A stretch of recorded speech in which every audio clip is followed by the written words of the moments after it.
श्री साई सतचरित्र अध्याय 11। सगुण ब्रह्म श्री साईं बाबा, डॉक्टर पंडित द्वारा पूजन, हाजी सिद्दीक फाल के तत्वों पर नियंत्रण। इस अध्याय में अब हम श्री साईं बाबा के सगुण ब्रह्म स्वरूप, उनका पूजन तथा तत्व नियंत्रण का वर्णन करेंगे। सगुण ब्रह्म श्री साईं बाबा। ब्रह्म के दो स्वरूप हैं, निर्गुण और सगुण। निर्गुण निराकार है और सगुण साकार है। यद्यपि वे एक ही ब्रह्म के दो रूप हैं, फिर भी किसी को निर्गुण और किसी को सगुण उपासना में दिलचस्पी होती है, जैसा कि गीता के अध्याय 12 में वर्णन किया गया है। सगुण उपासना सरल और श्रेष्ठ है।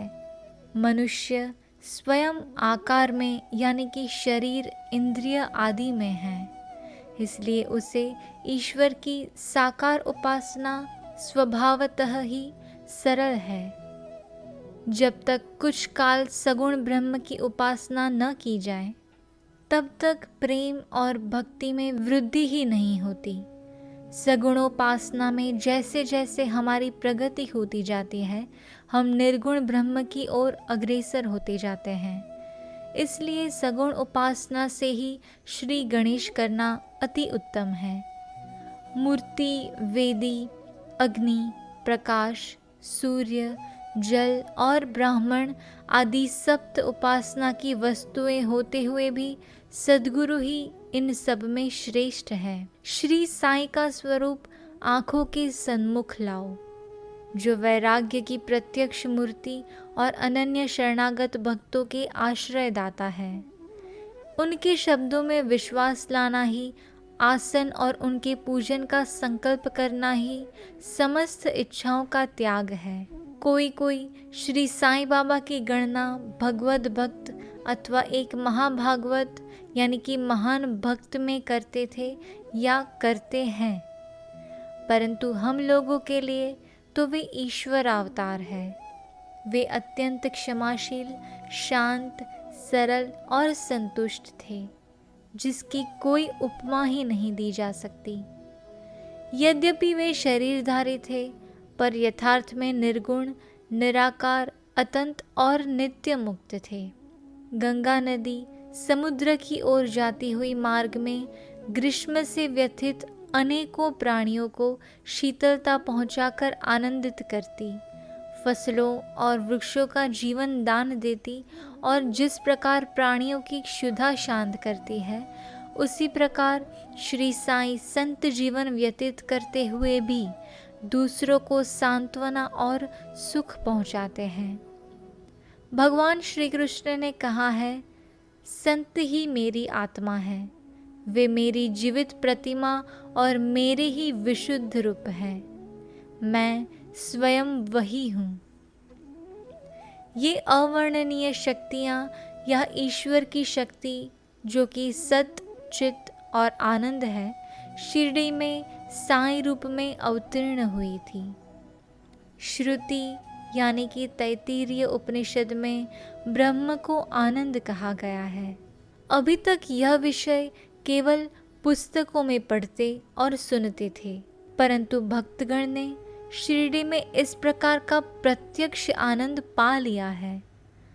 बाबा सबके आश्रयदाता थे, उन्हें किसी की सहायता की आवश्यकता न थी। उनके बैठने के लिए भक्तगण एक मुलायम आसन और एक बड़ा तकिया लगा देते थे। बाबा भक्तों के भावों का आदर करते और उनकी इच्छानुसार पूजन आदि करने देने में किसी प्रकार की आपत्ति न करते थे। कोई इत्र और चंदन लगाते, कोई सुपारी, पान और अन्य वस्तुएं भेंट करते और कोई नैवेद्य ही अर्पित करते थे। यद्यपि ऐसा जान पड़ता था कि उनका निवास स्थान शिरडी में है, परंतु वे तो सर्वव्यापक थे। इसका भक्तों ने नित्य प्रति अनुभव किया। ऐसे सर्वव्यापक गुरुदेव के चरणों में मेरा बार बार नमस्कार है। डॉक्टर पंडित की भक्ति। एक बार श्री तात्यानुलकर के मित्र डॉक्टर पंडित बाबा के दर्शनार्थ शिरडी पधारे। बाबा को प्रणाम कर वे मस्जिद में कुछ देर तक बैठे। बाबा ने उन्हें श्री दादा भट्ट केलकर के पास भेजा, जहाँ पर उनका अच्छा स्वागत हुआ। फिर दादा भट्ट और डॉक्टर पंडित एक साथ पूजन के लिए मस्जिद पहुँचे। दादा भट्ट ने बाबा का पूजन किया।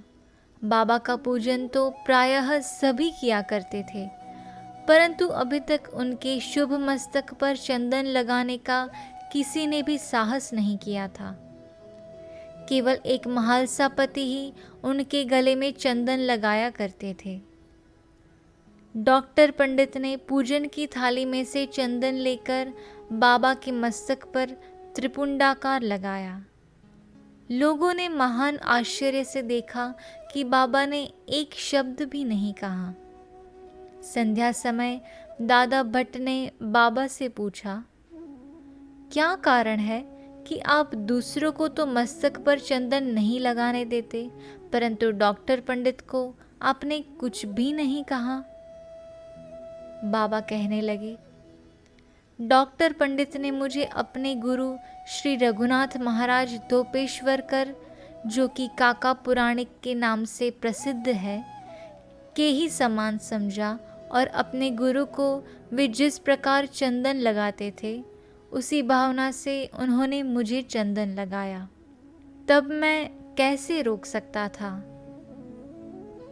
पूछने पर डॉक्टर पंडित ने दादा भट्ट से कहा कि मैंने बाबा को अपने गुरु काका पुराणिक के समान जानकर ही उन्हें त्रिपुंडाकार चंदन लगाया है, जिस प्रकार मैं अपने गुरु को सदैव लगाया करता था। यद्यपि बाबा भक्तों को उनकी इच्छा अनुसार ही पूजन करने देते थे, परंतु कभी कभी तो उनका व्यवहार विचित्र ही हो जाया करता था। जब कभी वे पूजन की थाली फेंककर रुद्रावतार धारण कर लेते, तब उनके समीप जाने का साहस किसी को न हो सकता था। कभी वे भक्तों को झिड़कते और कभी मोम से भी नरम होकर शांति तथा क्षमा की मूर्ति से प्रतीत होते थे। कभी कभी वे क्रोधावस्था में कंपायमान हो जाते और उनके लाल नेत्र चारों ओर घूमने लगते थे। तथापि उनके अंतःकरण में प्रेम और मार्त स्नेह का स्रोत बहा ही करता था।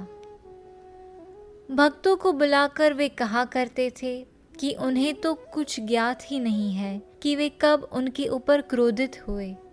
यदि यह संभव हो कि समुद्र नदियों को लौटा दे, तो वे भक्तों के कल्याण की भी उपेक्षा कर सकते हैं।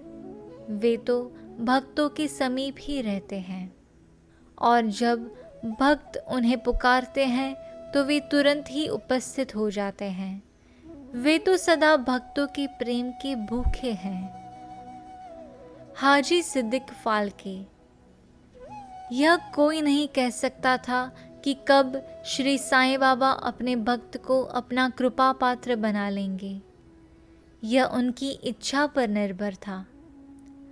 हाजी सिद्दीक फाल्के की कथा इसी का उदाहरण है।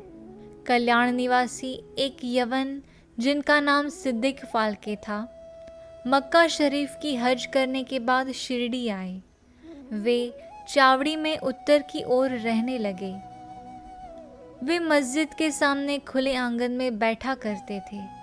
बाबा ने उन्हें 9 माह तक मस्जिद में प्रविष्ट होने की आज्ञा न दी और न ही मस्जिद की सीढ़ी चढ़ने दी। फाल्के बहुत निराश हुए और कुछ निर्णय न कर सके कि कौन सा उपाय काम में लाएं। लोगों ने उन्हें सलाह दी कि आशा न त्यागो। श्यामा श्री साईं बाबा के अंतरंग भक्त है।